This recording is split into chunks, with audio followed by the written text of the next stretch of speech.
ಆತ್ಮೀಯ H16 news ವೀಕ್ಷಕರೇ, ನಾನು ನಿಮ್ಮವ M. ಮಲ್ಲಪ್ಪ ಜೋತಾವರ.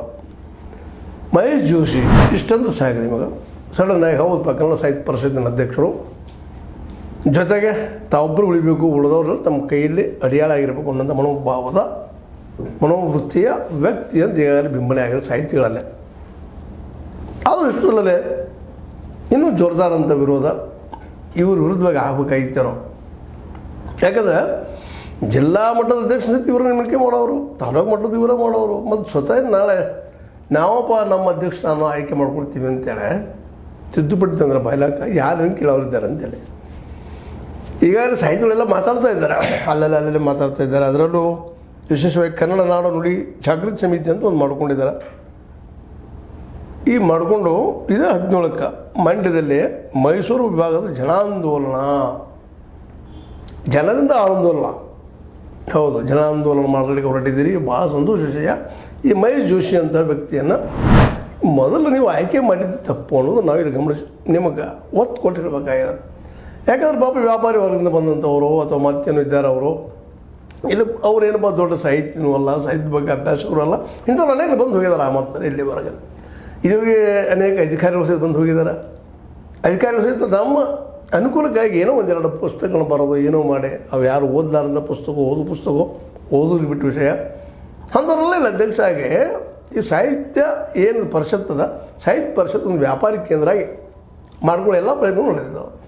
ಆ್ಯಕ್ಚುಲಿ ಇದು ಮೂಲತಃ ಕೇವಲ ಸಾಹಿತಿಗಳ ಮಾತ್ರ ಇದರ ಅಧ್ಯಕ್ಷ ಆಗ್ಬೋದು ಮಾಡಿದ್ರೆ ಅಥವಾ ಅದನ್ನು ಸಂಪ್ರದಾಯ ಬೆಳೆಸ್ಕೊಂಡು ಬಂದಿದ್ರೆ ನಿಶ್ಚಿತವಾಗಿಯೂ ಇವತ್ತು ಸಾಹಿತ್ಯ ಪರಿಸ್ಥಿತಿಗಿಂತ ದುಸ್ಥಿತಿ ಬರ್ತಿರಲಿಲ್ಲೇನೋ. ಯಾಕಂದ್ರೆ ಕನ್ನಡದಲ್ಲಿ ಇತ್ತೀಚೆಗೆ ನಾವು ಸುಮಾರಾಗಿ ನೋಡಿದಂಥ ಒಬ್ಬ ಕುವೆಂಪುನಂಥ ಕವಿ ಬರ್ತಾ ಇಲ್ಲ. ಶತಮಾನಕ್ಕೊಬ್ಬರು ಬರ್ಬೋದು, ಏನೋ ಮಾಡ್ಬೋದು, ಆವತ್ತು ಹೇಳ್ಬೋದು ನಾವೆಲ್ಲ ಯಾವ ಶತಮಾನಕ್ಕೊಬ್ಬರು ಬರ್ತಾರೆ, ಯಾವ ಶತಮಾನಕ್ಕೊಬ್ಬರು ಬರ್ತಾರೆ ಅಂತೇಳಿ ಅಲ್ಲ. ನಿಜವಾದ ಸಾಹಿತ್ಯದ ಅಭ್ಯಾಸ ಈ ಸಾಹಿತ್ಯ ಪರಿಷತ್ತಿನಿಂದ ಆಗಬೇಕಾಗಿತ್ತು. ಇಲ್ಲಿಯ ಲೇಖಕರಿಂದ ಕಲಾಕಾರರಿಂದ ಇದು ಸಾಹಿತ್ಯ ಪರಿಷತ್ ಸಾಹಿತ್ಯಗಳ ಸಲುವಾಗಿ, ಕವಿಗಳ ಸಲುವಾಗಿ ಅವರು ಅಧ್ಯಕ್ಷ ಆಗಬೇಕು ವಿನಃ ಇಂಥ ಮಹೇಶ್ ಜೋಶಿ ವ್ಯಾಪಾರೀಕರಣದ ಭ್ರಷ್ಟ ವ್ಯವಹಾರ ಮಾಡುವ, ದುಡ್ಡು ಹೊಡೆಯುವ ಈ ಆರೋಪಗಳಿದ್ದ ಅವ್ರ ಮೇಲೆ ಸಾಕಷ್ಟು. ಅದನ್ನೀಗ ಜೋಶಿಯವರು ದುರಾಡಳಿತ ಮತ್ತು ಭ್ರಷ್ಟಾಚಾರ ತೊಡಗಿದ್ದಾರೆ ಅಂತ ಇವ್ರು ಹೇಳ್ತಾ ಇದ್ದಾರೆ ಸಾಹಿತಿಗಳು. ಅದ್ರ ವಿರುದ್ಧ ಮೂವ್ಮೆಂಟ್ ಮಾಡಬೇಕಾಗಿದೆ ಮತ್ತು ಮುಖ್ಯಮಂತ್ರಿಗಳು ಹೇಳಿ ಇವ್ರು ಕಿತ್ತಾಗಬೇಕಾಗಿದೆ ಅಂತ. ಇದನ್ನು ಇವರು ಹೋರಾಟ ನೋಡಿದಾಗ ಅದರ ಮೇಲ್ಮೇಲೆ ಪತ್ರಿಕೆಗಳು ಬರೋದನ್ನು ನೋಡಿದಾಗ ಜೋಶಿ ಇಷ್ಟು ಬಲಿಷ್ಠರ, ಹೌದು ಅವರಿಂದ ಒಂದು ದೊಡ್ಡ ಶಕ್ತಿ ಇದೆ ರೈಟ್ ವಿಂಗದ್ದು ಅಂತೇಳಿ ಭಾಳ ಜನ ಮಾತಾಡ್ತಾರೆ. ರೈಟ್ ವಿಂಗಲ್ಲಿಗೆ ಹೋಗ್ಬೇಡ್ರಿ, ಲೆಫ್ಟ್ ವಿಂಗು ಅನ್ನಬೇಡ್ರಿ, ಸಾಹಿತ್ಯ ವಿಂಗ್ ಅಂತ ಹೇಳಿದರೆ ಭಾಳ ಉತ್ತಮೇನೋ ಅಂತ. ಯಾಕಂದರೆ ಜನಪರ ಕಾಳಜಿ ಎಲ್ಲರೂ ಹೇಳ್ಕೊಳ್ತೀವಿ, ರೈಟ್ ವಿಂಗ್ದವ್ರು ಹೇಳ್ಕೊಳ್ತಾರೆ ನಾವು ಜನರ ಸಲುವಾಗಿದ್ದೀವಿ, ಜನರಿಗಾಗಿ ದುಡಿತಾ ಇದ್ದೀವಿ ಅಂದರೆ, ಲೆಫ್ಟ್ ವಿಂಗ್ದವ್ರು ಅದನ್ನೇ ಹೇಳ್ತಾರೆ.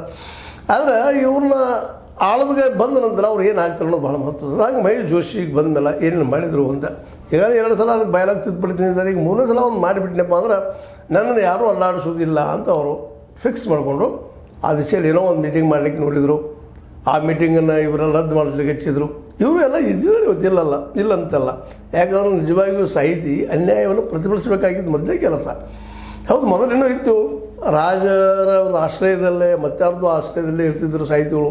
ಅವ್ರು ಹೇಳಿದಂಗೆ ಹೇಳ್ಕೊಂಡ್ರು, ಅವ್ರ ಹೊಗಳೆ ಮಾಡೆ ಇಂದ್ರ ಚಂದ್ರ ದದೀಚಿ ಹೀಗೆಲ್ಲ ಬರ್ಕೊಂಡು ಬಂದ ದೇವರು ಸಹಿತ ಹೋಲಿಸ್ಕೊಂಡ ಬರೋಂಥ ಕವಿಗಳು ಸಾಕಷ್ಟು ಇದ್ದಾರೆ, ಲೇಖಕರು ಸಾಕಷ್ಟು ಇದ್ದಾರೆ. ತಮಗೆ ಯಾರು ಪೋಷಿಸ್ತಾರೋ ಅವ್ರ ಪರವಾಗಿ ಒಂದಿಷ್ಟು ಬರೆಯುವಂಥ ಚಟ ನಮ್ಮಲ್ಲಿ ಅದ ಕವಿಗಳಲ್ಲಿ, ಸಾಹಿತಿಗಳಲ್ಲಿ.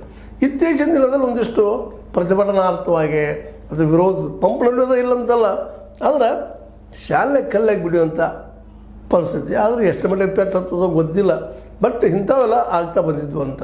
ಅದಕ್ಕಾಗಿ ನಮ್ಮಲ್ಲಿ ವಿಶೇಷವಾಗಿ 12ನೇ ಶತಮಾನದೊಂದು ಬಸವಾದಿ ಶರಣರ ಕ್ರಾಂತಿ ಬಿಟ್ಟರೆ, ಬದಲಾವಣೆಗೆ ಒಂದು ಹೋರಾಟ ಬಿಟ್ಟರೆ ಅಂಥ ಮುಂದೆ ಬಂದಂಥ ದಿನಗಳಲ್ಲಿ ನಾವು ಕಾಣೋದು ಇಲ್ಲ ಅದನ್ನು. ಇವತ್ತು ದಾಸ ಸಾಹಿತ್ಯ ಆಗಿರ್ಬೋದು, ಮತ್ತೊಂದು ಸಾಹಿತ್ಯ ಆಗಿರ್ಬೋದು, ದಾಸರು ಸಹಿತ ಒಂದಕ್ಕೆ ಏನಪ್ಪ ಸಮರ್ಪಣೆ ಮಾಡ್ಕೊಂಡು ಹೋಗುವಂಥದ್ದು. ಮನಸ್ಸನ್ನು ನಾವು ಎಲ್ಲೋ ಸಮರ್ಪಣೆ ಮಾಡಿಕೊಂಡು ಇನ್ನೊಬ್ಬರ ಮೇಲೆ ನಮ್ಮ ಏನಪ್ಪ ಅಂದ್ರೆ ಒಂದು ಪ್ರತಿಫಲವನ್ನು ಬಯಸುವಂಥದ್ದು ಇವೆಲ್ಲ ನಾವು ನೋಡ್ತಾ ಬರ್ತಾ ಇದ್ದೀವಿ. ಅದೇ ಕಾಲಕ್ಕೆ ನಾವು ಕರ್ಮ ಮಾಡಿದಂಗೆ ಸಿಗ್ತದೆ, ಕರ್ಮಣ್ಯವಾಧಿಕಾರಸ್ಥಾನ ಅಂತ ಸಿದ್ಧಾಂತ ನೆಲೆಗಟ್ಟಿಲ್ಲ ಏನೋ ಮಾತಾಡ್ತಾ ಬಂದಿದ್ದೀವಿ. ಅದು ಎಷ್ಟು ಮಟ್ಟಿಗೆ ಲಾಭ ಆಗ್ಯದೋ ಸಾಹಿತಿಗಳಿಗೆ ಗೊತ್ತಿಲ್ಲ.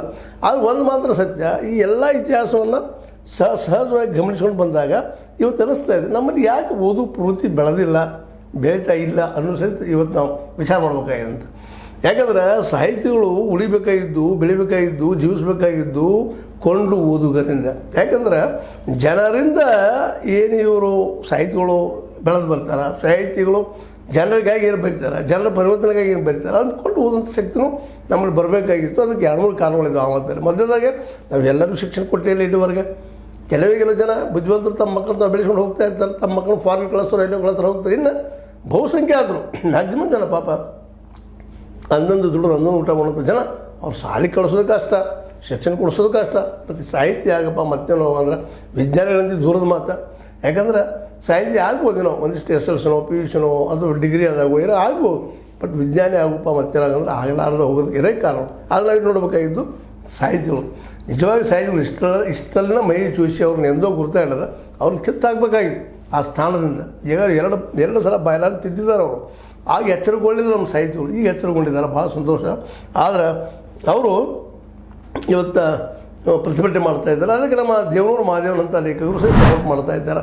ಇಷ್ಟೊಳಗೆ ಮಾಡಬೇಕಾಯ್ತು ನಮ್ಮ ದೇವನೂರು ಮಹಾದೇವನಂಥ ಲೇಖಕರು ಇನ್ನುಳಿದವರು. ಯಾಕಂದ್ರೆ ಇಂಥ ಜೋಶಿಯಂತಹ ಒಂದು ಏನಪ್ಪ ಅಂತಂದ್ರೆ ಒಂದು ವ್ಯಕ್ತಿತ್ವ ಕೇಂದ್ರೀಕೃತ ಅಥವಾ ನಾವು ಅದಕ್ಕೆ ಸರ್ವಾಧಿಕಾರ ಇರಲಿ ಮತ್ತೇನೋ ಅಂಥ ವ್ಯಕ್ತಿಗಳನ್ನ ಇಲ್ಲಿ ತರಗೊಡಬಾರ್ದಾಗಿತ್ತು ಮಧ್ಯದಾಗೆ. ಅಂದರೆ ಇದರರ್ಥ ಸಾಹಿತಿಗಳಾದರೂ ಸಹಿತ ಇವ್ರನ್ನ ಅರ್ಥ ಮಾಡ್ಕೊಳ್ಳಿ ಸೋತಿದ್ದಾರೆ ಅನ್ನೋದು ಇದು ಸ್ಪಷ್ಟ ಆಗ್ತದೆ.